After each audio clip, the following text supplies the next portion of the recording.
ओम नमो भगवते वासुदेवाय। ओम विष्णवे नमः। भक्तों, कार्तिक मास भगवान विष्णु को अत्यंत प्रिय महीना है। इस माह में किया गया एक छोटा सा पुण्य कर्म अनंत फल प्रदान करता है। तो आइए इस पवित्र यात्रा की शुरुआत करते हैं भगवान श्री हरि के पावन नाम से।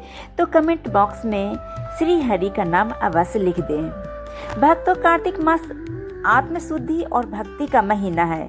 पुराणों में कहा गया है, हे देवी, कार्तिक नाम का यह महीना सभी पापों का नाश करने वाला है और समस्त व्रतों व दानों से भी श्रेष्ठ माना गया है। कार्तिक मास में प्रतिदिन प्रातःकाल ब्रह्म मुहूर्त में स्नान, दीपदान, हरि स्मरण और तुलसी पूजन का विधान है। यह महीना भगवान विष्णु के वामन रूप तथा माता लक्ष्मी और तुलसी के विवाह का प्रतीक है। इस माह की महिमा सुनने सुनाने मात्र से घर में शांति, सुख और समृद्धि आती है। जो व्यक्ति इस मास में प्रभात काल स्नान करता है, दीपदान करता है, तुलसी की पूजा करता है, उसे अनंत पुण्य की प्राप्ति होती है। तो भक्तजनों, सबसे पहले हम कार्तिक मास की स्नान कथा को सुनते हैं। मान्यता है कि प्राचीन समय में एक ब्राह्मण पति पत्नी नगर में रहते थे। दोनों हर दिन यमुना नदी में स्नान करने जाया करते थे। नदी तक पहुंचने के लिए रोज दोनों को 7 कोस पैदल चलकर जाना पड़ता था। इतना ज्यादा चलने के कारण ब्राह्मण की जो पत्नी थी वह हमेशा ही थक जाती थी। ऐसे ही यह सिलसिला कई सालों तक यूं ही चलता रहा। एक ब्राह्मणी ने एक दिन अपने पति से कहा, काश कोई हमारा बेटा होता। यदि आज हमारा बेटा होता तो उसकी पत्नी घर के काम संभाल लेती, हमारे लौटने तक खाना भी तैयार रहता और हमें घर आने के बाद किसी चीज की चिंता नहीं करनी पड़ती। ब्राह्मण ने उसकी व्यथा समझी और कहा कि वह उसके लिए एक बहू लेकर आएंगे। इसके बाद ब्राह्मण ने एक पोटली में आटा और सोने की कुछ सिक्के रखकर यात्रा के लिए प्रस्थान किया। रास्ते में उसे यमुना किनारे कुछ सुंदर लड़कियां खेलती हुई दिखाई दी। उनमें से एक लड़की बहुत विनम्र थी। ब्राह्मण ने तय किया कि वह उसे अपनी बहू बनाएगा। उसने लड़की से कहा, अभी कार्तिक मास चल रहा है, इस समय मैं केवल पवित्र स्थान पे ही भोजन करता हूँ। क्या मैं आज तुम्हारे घर भोजन कर सकता हूँ? लड़की मान गई और उन्हें आदर पूर्वक घर के अंदर ले आई। ब्राह्मण ने लड़की की माता को आटे की पोटली देकर कहा कि वह उनके लिए आटा छानकर रोटी बनाए। जब लड़की की माँ ने आटा छाना तो उसमें से सोने की मोहरें निकली। महिला ने सोचा कि ब्राह्मण अवश्य धनवान है। इसके बाद महिला ने अपनी पुत्री का विवाह ब्राह्मण से कर दिया और उसे ससुराल के लिए विदा कर दिया। ब्राह्मणी की बहू जब घर में आई तो सास को पहले शक हुआ, लेकिन बहू बहुत समझदार और मेहनती थी। वह प्यार से घर के सारे काम करती थी। वह कभी भी चूल्हे की आग बुझने नहीं देती थी और मटके में हमेशा पानी भरा रहता था। एक दिन गलती से चूल्हे की आग बुझ गई। घबराई बहू पड़ोसन के पास गई, लेकिन पड़ोसन ने उसे गलत सलाह दे दी। उसने कहा कि वह सास ससुर की बात न माने और न ही घर के काम करे। बहू पड़ोसन की बातों में आ गई और सारे काम काज करना बंद कर दिया तथा बात करने का रवैया भी बहुत ही बदल गया। इससे सास ससुर नाराज हो गए। उन्होंने उससे 7 कोठियों यानी कि भंडार घरों की चाबियां ले ली। कुछ समय बाद बहू ने छुपकर कोठियों की चाबी लेकर उन्हें खोल दिया। पहली कोठी में अन्न, दूसरी में धन, तीसरे में बर्तन, चौथी में देवी देवताओं की मूर्तियां रखी थी। इस तरह अन्य कोठियों में मूल्यवान वस्तुएं थी।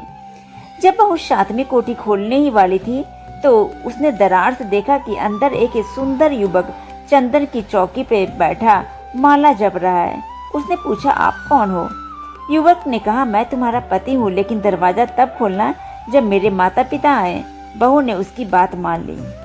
इसके बाद बहू फिर से अपने सास ससुर के साथ बहुत अच्छे से रहने लगी। इस बार सास ससुर की उपस्थिति में उसने 7वीं कोठी का दरवाजा खोला तो देखा कि अंदर पवित्र तुलसी, बहती हुई गंगा यमुना और देवी देवता विराजमान हैं।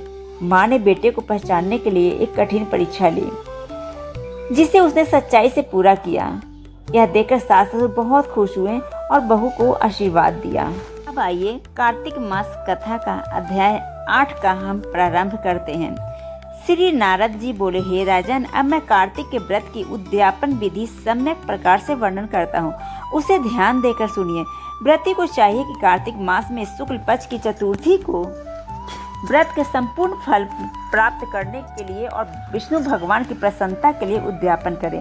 तुलसी जी के ऊपर सुंदर 4 दरवाजे बनावे, वंदनवार तथा फूलों से सुसज्जित करे, चंबल से सुशोभित वह मंडप बनाए। द्वारों पे मिट्टी के बने हुए पुण्यशील, सुशील, जय और विजय नामक 4 द्वारपालों को अलग अलग बैठाएं। तुलसी की जड़ में 4 रंगों से सुशोभित उत्तम सर्वतोभद्र का चक्र बनावे, उसके ऊपर पंचरत्न नारियल रखें और शुद्ध वस्त्र से कलश को ढक दें। उस कलश के ऊपर शंख, चक्र, गदा, पद्म और पीताम्बरधारी लक्ष्मी युक्त विष्णु भगवान का पूजन करें। कार्तिक मास का व्रती इंद्रादि लोकपालों का पूजन मंडप में करे। द्वादशी को विष्णु भगवान जागे थे, त्रयोदशी को देवताओं ने विष्णु भगवान का दर्शन किया था, चतुर्दश तिथि को देवताओं ने उनका पूजन किया था। इसलिए भगवान की उद्यापन पूजा चतुर्दशम तिथि को शांत मन से की जाती है। इस दिन संयम और शांत चित्त से व्रत भी करना चाहिए। अपने गुरु की आज्ञानुसार सुवर्ण की मूर्ति बनाकर षोडशोपचार तथा विविध नैवेद्यादिक से भगवान का पूजन करें। विविध प्रकार के मांगलिक गायन, वाद तथा कीर्तन करके उस रात्रि में जागरण करें। जो प्राणी श्रद्धा पूर्वक भगवान का कीर्तन करते हैं, उन लोगों के 7 जन्म के एकत्रित किए हुए पाप भी विनिष्ट हो जाते हैं।